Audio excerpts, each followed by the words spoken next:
रवि एक आम सा लड़का था। जॉब करता था, कुछ दोस्त थे, सोशल मीडिया पर एक्टिव था और बाहर से सब कुछ ठीक लगता था। लेकिन अंदर ही अंदर वो खुद को खो चुका था। ऑफिस के बाद की पार्टियां, इंस्टाग्राम पर लाइक्स और स्टोरीज, दोस्तों के बीच हंसी, ये सब बस एक दिखावा था। क्योंकि जब वो रात को अकेला होता था तो एक खालीपन उसे अंदर से खा जाता था। एक दिन सब कुछ थक कर उसने खुद से पूछा, क्या मैं वाकई खुश हूं? उसी दौरान उसके हाथ में एक किताब लगी, the art of being alone. वो किताब नहीं, एक आईना थी जिसने उसे खुद का असली चेहरा दिखाया। रवि ने पहली बार खुद से समय बिताना शुरू किया। फोन दूर रखा, कमरे की खामोशी को महसूस किया, अपने पुराने शौक दोबारा उठाए, अकेले पार्क में बैठना शुरू किया। शुरू में डर लगा, अजीब लगा, लेकिन धीरे धीरे उसे एहसास हुआ कि अकेलापन कोई सजा नहीं, बल्कि एक गिफ्ट। वो जान गया कि अब तक वो दूसरों की नजरों में जी रहा था, अपनी नजरों में कभी झांका ही नहीं। उसने जर्नलिंग शुरू की, मेडिटेशन किया और अपने अंदर के बच्चे को फिर से जिंदा किया। आज रवि भीड़ में नहीं खोया, बल्कि खामोशी में खुद को पा गया।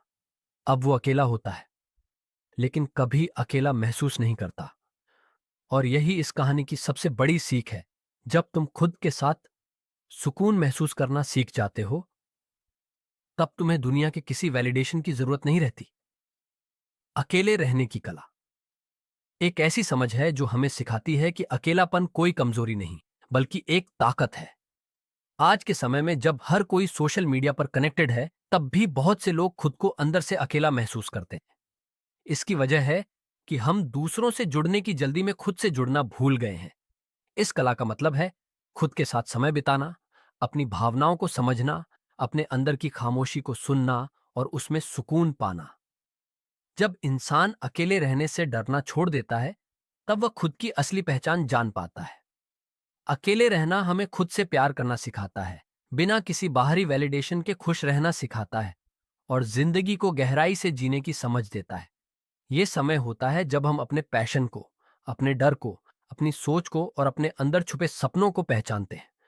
इसलिए यह कला कहती है, पहले खुद को समझो, खुद से दोस्ती करो, खुद को हील करो। जब आप खुद के साथ खुश रहना सीख जाते हो, तभी आप सच्चे रिश्ते बना सकते हो। अकेले रहना कोई खालीपन नहीं, बल्कि आत्मा की आजादी है। हम बचपन से ही दूसरों के साथ रहना सीखते हैं, परिवार, दोस्त, रिश्तेदार, और धीरे धीरे हमें ऐसा लगने लगता है कि अगर हमारे आसपास कोई नहीं है तो हम अधूरे हैं।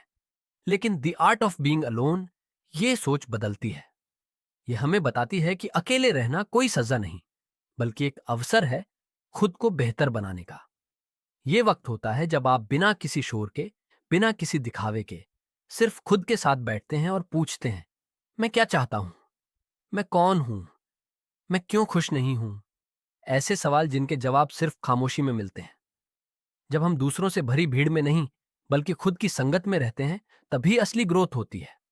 अकेले रहना हमें यह एहसास दिलाता है कि हमारी खुशी, हमारी शांति और हमारी पहचान किसी और के दिए हुए रोल्स पर नहीं, बल्कि हमारे खुद के अनुभवों और सोच पर टिकी होती है। और यही समझ इंसान को अंदर से मजबूत बनाती है।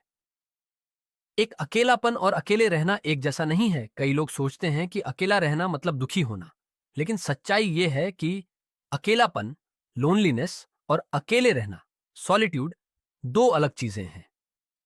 अकेलापन तब होता है जब आप लोगों के बीच होकर भी खुद को खाली महसूस करते हैं।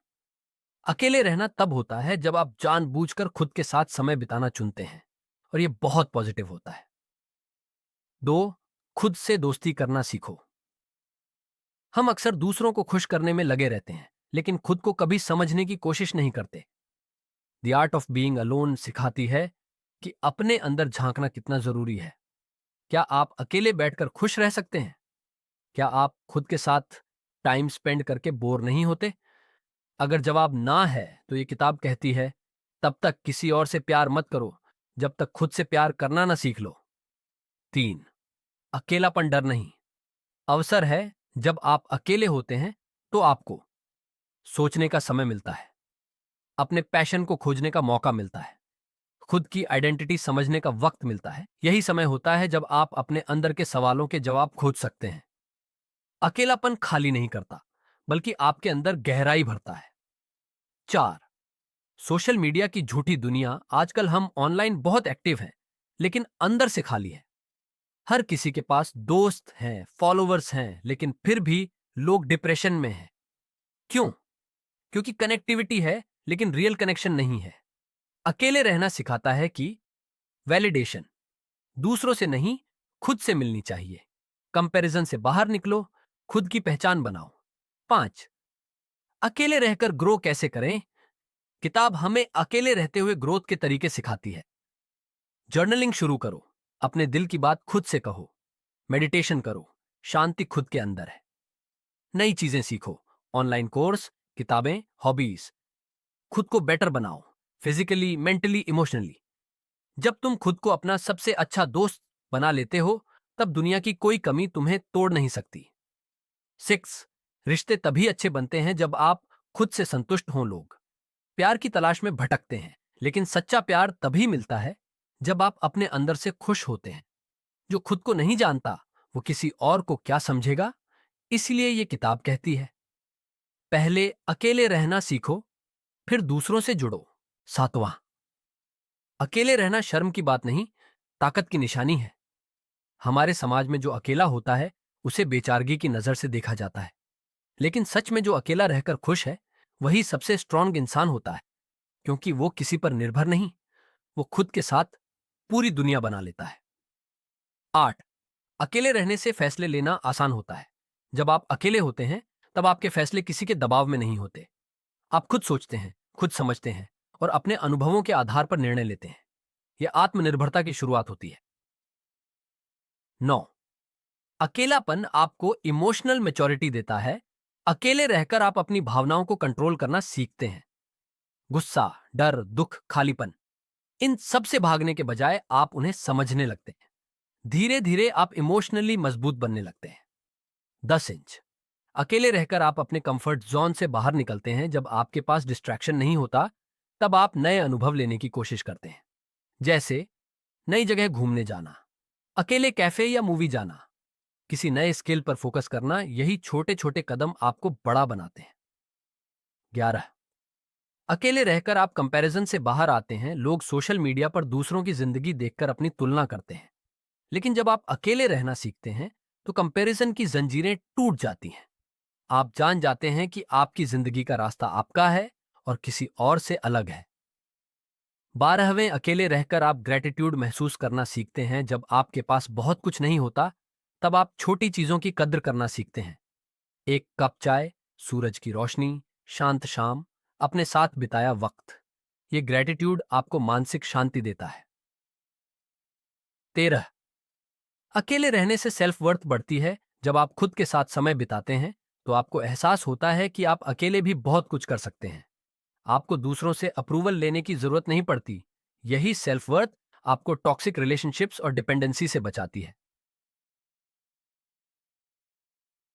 14, अकेले रहना आपको स्पिरिचुअली जोड़ता है। खामोशी में बैठकर इंसान ऊपर वाले से जुड़ता है, खुद से जुड़ता है, और ये कनेक्शन आपको अंदर से साफ और शांत बनाता है। अकेलापन का मतलब हमेशा उदासी, कमजोरी या कमी नहीं होता। कभी कभी ये जिंदगी का सबसे गहरा और जरूरी सफर होता है, खुद के साथ। जब हम भीड़ से निकालकर खामोशी में बैठते हैं, तब हमें पता चलता है कि हम कौन हैं बिना किसी और के नजरिए के। दुनिया हमेशा हमसे कुछ बनने को कहती है, लेकिन जब हम अकेले होते हैं, तब हम वाकई महसूस करते हैं कि हम क्या बन चुके हैं। शायद पहले थोड़ा अजीब लगे, थोड़ा डर भी लगे, लेकिन इसी तन्हाई में वो सच्चाई छुपी होती है जो भीड़ में कभी सुनाई नहीं देती। अकेले रहना एक कला है, जिसमें आप हर दिन थोड़ा और स्ट्रांग बनते हो, थोड़ा और क्लियर सोचने लगते हो, और सबसे बड़ी बात, आप खुद के सबसे अच्छे दोस्त बन जाते हो। जब आप खुद के साथ खुश रहना सीख जाते हो, तब जिंदगी के रिश्ते भी बेहतर हो जाते हैं। इसलिए अगर जिंदगी कभी आपको अकेला कर दे, तो यूं एक गिफ्ट समझो, क्योंकि शायद इसी तन्हाई में आप अपना असली रूप, अपना असली सुकून पा जाओ। अंत में एक message, the art of being alone ये नहीं सिखाती कि हमेशा अकेले रहो, ये सिखाती है कि अकेले रहने से मत डरो। जब आप अकेले रहना सीख जाते हो, तभी आप सही मायनों में आजाद होते हो।